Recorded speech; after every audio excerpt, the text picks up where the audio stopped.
Ето така изглежда рибния проход на водохващането на ВТС Гурково. Басейнчетата имат вода,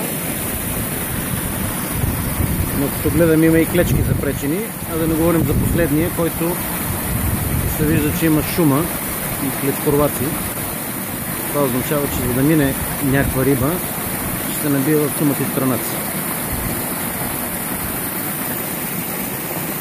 Вода изтича все пак в реката.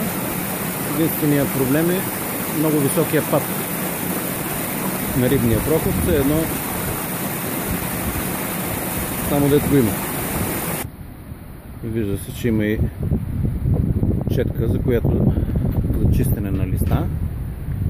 В момента се вижда, че долу има листа. А самата вода от водохващането